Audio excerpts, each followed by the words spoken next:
Kids and cadets, happy Wednesday. Hope you're doing well. Just had lunch with my son. Decided to get back into this project. I had started it a few days ago. We had looked at this thing, got it to start. This was a 7-Eleven Meat Point mower I picked up from a new scrapper for 20 bucks. It did start, but the rear wheel drive would not engage, so I figured out why. So before lunch, I took off one of the wheels to see how the teeth looked. It's got plastic teeth with a metal gear, kind of like the Toro system. So I saw no wear in the teeth. They looked in very good condition. So I turned it over and looked up at the transmission pulley and noticed the belt was off the drive pulley. So that was our issue on this thing. So I kind of did a little research to figure out if there was any parts diagrams or part numbers I could get if I needed to replace the belt. I found this company online, M&D Mower and Appliance. They're out of Oakwood Village, Ohio. They have a website and they list a lot of this Powersmart equipment, lawn mowers, snow blowers, anything with an engine, this lock-in engine, or any Powersmart, Powercraft brand. They'll have parts for it with part numbers. So they have this isn't a 212cc, this is a 170, but they have a parts diagram for this 212 on the Powersmart, and it's got a lock-in engine on it. So I'm assuming that's what they use here, this lock-in brand. So let me turn this over and show you a few things, and then we'll get back to the belt if you got to replace the belt. I got an alternative for you. If you go to Powersmart and some of the aftermarket companies using Powersmart's number, they want 30 bucks for a belt. I found an easier way of doing that by size. Hopefully it works for you. So this is the belt cover that covers the dry belt. You can see here the plastic already broke, and it's pretty thin plastic. So everything on this thing is cheaply made. If this was a Toro, you'd have a thicker plastic walls. This thing is really light duty, and you can see the sandblasting already wore a hole through this thing.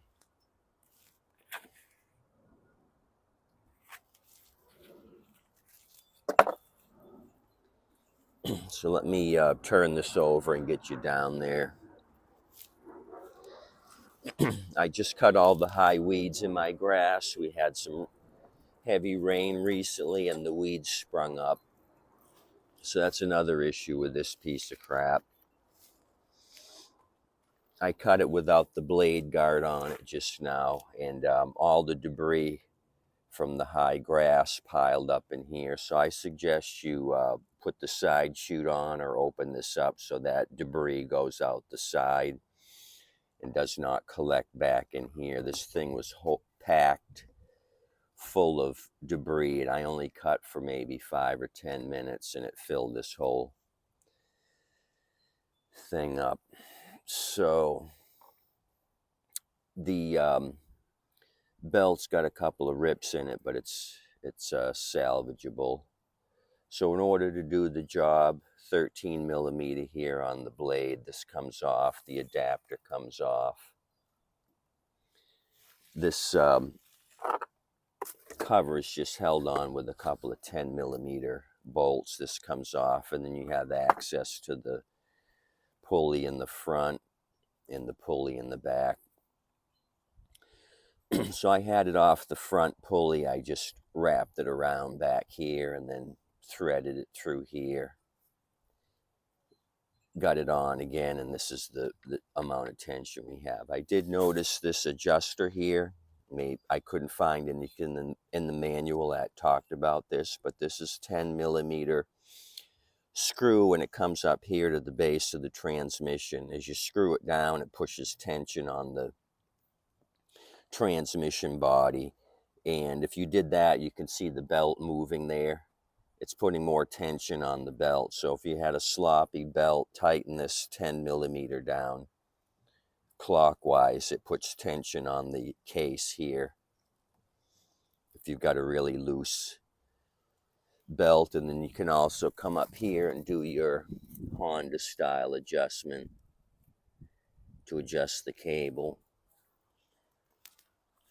So those are a couple things that I discovered. I took both wheels off, greased up the shafts on those. I kind of had this off trying to do some troubleshooting. Just 2 Phillips heads here and here hold the whole assembly on. I had it out to about here, was messing around, looking around, trying to figure out what was up. So hopefully there's enough tension on this thing to keep the belt in place. It worked for 10 minutes. I'm going to take the belt off, blade off, and touch it up. I know it's got some sandblasting on each end, but I'm not going to spend 30 to 35 for another blade. It's got that wonky off-centered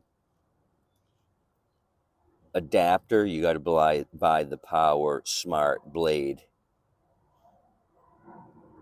You got to buy their brand blade, which I did a video on a while back, how to eliminate that on a standard pusher. But since this is a rear wheel drive, or if it was a front wheel drive, you'd be limited in what you could do due to the adapter. You need this specific adapter. I probably could mess around with it and figure out something, but it's easier for the pushers. All you got to do is change their adapter out with a bow tie adapter. So let me put this thing back over. I'll list the model number down below again.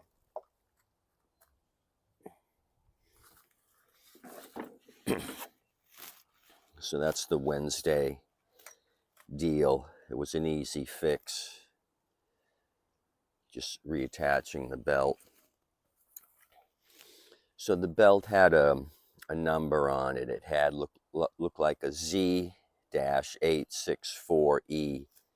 So I did some Googling around. I had a hit. There's a couple of companies that sell a Z/0-864. You can find them for $10. Basically what this 864 is the length of the belt. It's 864 millimeters is what this means. So on the belt it had the Z without the slash and the 0, but the companies I found had the Z/0-864. So I haven't tried it, but I think that would work. Look like the same V belt style, and it's 864 millimeters. So you just save $20 because Powersmart's got you by the cahooters. They have like an 8 or a 9 different digit part number for the belt. So if you go to the parts manual, cut and paste that, or go to powersmart.com, they're going to want 30 for the belt. They don't tell you the size or how long it is or anything because they want you to buy theirs for 30. I figured out just by the stamping on the belt, it's an 864 millimeter belt, so you can get away with cheating the bastards. So you might buy this a little cheaper, but when you go to put the blade on, they get you with a $30 blade. I figured out that's the deal with this company. They make that blade one and done through them. So they get their money back if the machine even lasts that long. They're probably not worried about it because these things don't have a good reputation. Okay, I'm going to get busy on this, sharpen it, put the cover back on, and tag it ready to go. That's all I got for you. I'm going to start another project after this one's done. But Google M&D Mower and Appliance. They got a good website with diagrams and part numbers for all this Powersmart equipment. Tip your waitress and wait staff, as we did today out for lunch in beautiful Manatee County, Florida. Thanks. See you tomorrow.